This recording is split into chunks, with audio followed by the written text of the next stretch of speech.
A black or blank screen on the HP Z4 G5 Workstation doesn't always point to failing hardware. This video covers Windows startup repair, recovery tools, system restoration, and command prompt fixes to get your workstation loading again. A lot of errors pertain to this problem, and we're going to go ahead and jump into what should hopefully be a pretty straightforward process, guys. And we're going to go ahead and jump right into it.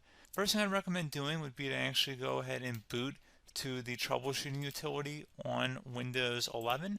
So if you do a hard power off 3 times in a row, Windows should automatically attempt to launch the startup repair utility. And if it doesn't find anything, it will give you the option to select advanced settings, in which case it will take you to a screen that looks like this. Now, if it does not take you to a screen that looks like this, or you're unable to get to that, you can also download the Windows 10 Media Creation Utility, or Windows 11. They probably will make a creation utility for Windows 11 at some point. And it doesn't really matter, you can actually run the Windows 10 utility on Windows 11 as far as I'm aware. And you should be able to run the troubleshooting utilities built in within it. So you just would go ahead and download it to an ISO file and then burn it to a DVD or USB. It'd have to be about 4 gigabytes or more. It couldn't be a small USB flash drive, and it couldn't be a CD. It'd have to be a DVD. And then you'd boot your computer from it. So depending on the computer manufacturer, you'd have to tap a different key on your keyboard in order to launch that menu, in order to select what boot drive you want to go off of. So it could be anything between the escape key, F2, F8, F12, for example. And those are the function keys on the top of your keyboard. So you may have to just do a little bit of trial and error. Shouldn't take you more than a couple minutes. Googling it would probably be best before you even begin. But anyway, we're ready to go ahead and jump right into it. So we're on the choose an option page. So these will look very similar whether you're booting from it directly within Windows itself, or if you're plugged in a USB flash drive with the media creation utility installed and you selected the recovery option. So when you are setting up your Windows 11 installation or Windows 10, depending on the drive you're using, there should be an option to repair your computer in the bottom left corner of the dialog window, one of the first screens that comes up. You go ahead and select that, and then it would take you to a troubleshooting screen like you see here. And you want to go ahead and select troubleshoot, reset your PC, or see advanced options. And then there are going to be a whole bunch of options in here that we're going to explore in today's video.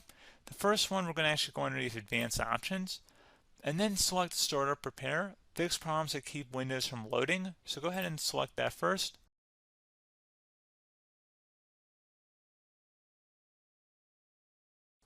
Okay, so you can see it could now repair our PC. That was our first option we could try. Something else, if we go back into advanced options here, and then select troubleshoot, we're going to go underneath advanced options again. You can go ahead and actually access safe mode by selecting startup settings.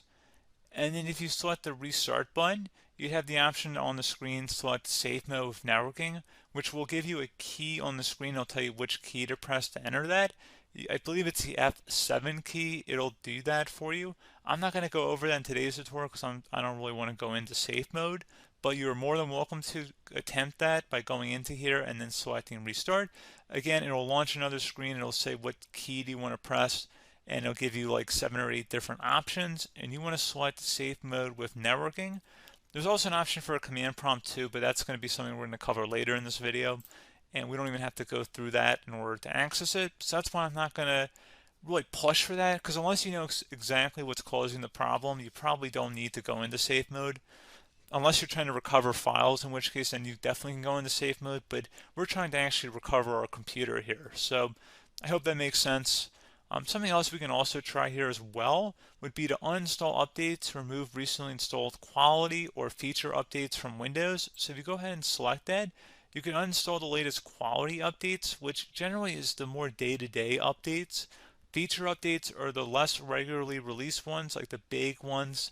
I would equate it to service packs in like Windows 7 and Windows Vista and Windows XP. So larger updates that occur once or twice a year at most. And the quality updates are more just a regular update. So probably obviously depend, it'll take longer if you're going to try and uninstall the latest feature update versus quality update. And maybe you don't need to go back that far. So just giving you guys a couple pointers with that. Something else you can also look at here, and we're going to jump into the command prompt in a little bit, but you can select System Restore, which will use a restore point recorded on your PC to restore Windows. And this is something I would highly recommend here, guys. So select next. Assuming you have a restore point saved on your computer, you go ahead and select the most recently created one, and you'll select next, and then you'll select the drive. You shouldn't actually have to select the drive. You can scan for affected programs, but we're going to keep it all default here, and then we're going to select finish. So once started, system restore cannot be interrupted. Do you want to continue? I think we're going to select yes. I don't think we have anything better to do on our computer right now, so just give it a moment here to initialize. It will take a couple minutes to run, obviously depending on how large your hard drive is and how much is saved on the system restore point. So just give it a couple minutes here.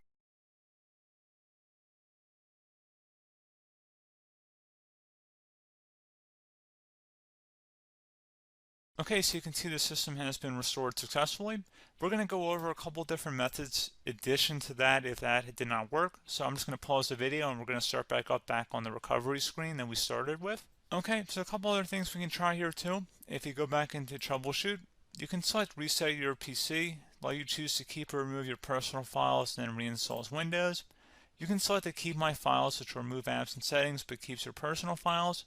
You can also select remove everything, which will remove all of your personal files, apps, and settings.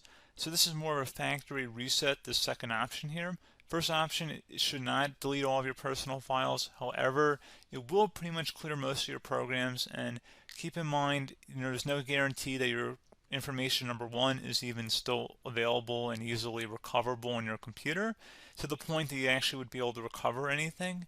And the second point is that there's always a chance that it won't actually recover and it will just do a factory reset anyway. So there's no guarantee that actually would keep your files anyway. So I would recommend trying to get a recovery tool and backing that up first before selecting it anyway. But again, those are a couple different options. And then something else you can try here if you go back to the choose an option. Another option, if you go underneath choose an option and select troubleshoot, advanced options, and now select where it says command prompt. Okay, so the first thing we should do is type our main hard drive here. In most cases, it should be the C drive. So you just do a C colon and then hit enter on your keyboard. So once you're underneath the C drive, we're going to type in dir and then hit enter on your keyboard. It should have program files, users, and Windows all in there. That's how you know you're in the right directory.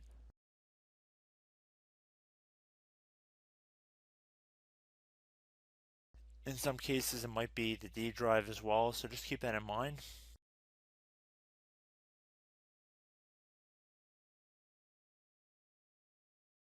Next thing we're going to do is type in cd space / Windows / system 32 / config,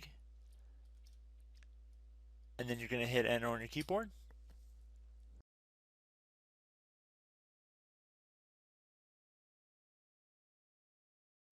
So now you're going to type md space backup. If you've seen other tutorials, it might also say to put down md backup. That's because the backup name is pretty common when you want to back something up. So you can name this whatever you want, doesn't have to be backup. So if you've already made a backup folder in the past, you could do backup 1, for example. So once you're done setting the name you want the backup to be called, hit enter on your keyboard again.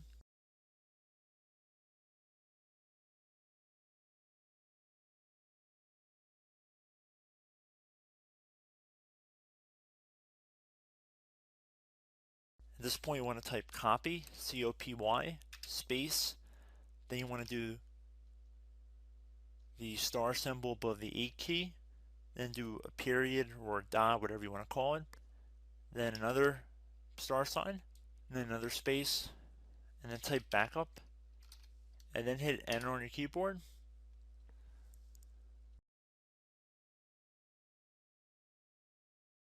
Now you want to type cd reg back, REG BACK, and then hit enter on your keyboard. So now that we are under the reg back, so now you want to type dir again, and then hit enter.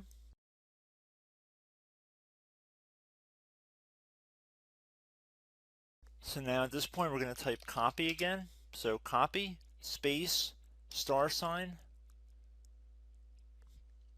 dot, another star sign, space, and then 2 dots.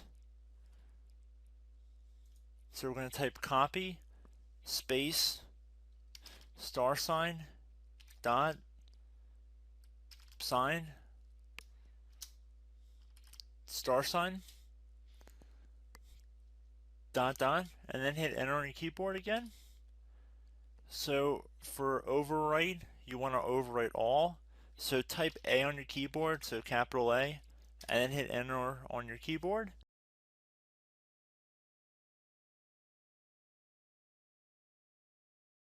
So at this point, you should be good to go. You can close out of the command prompt window, and if you accidentally continue to Windows 10, you should be all set.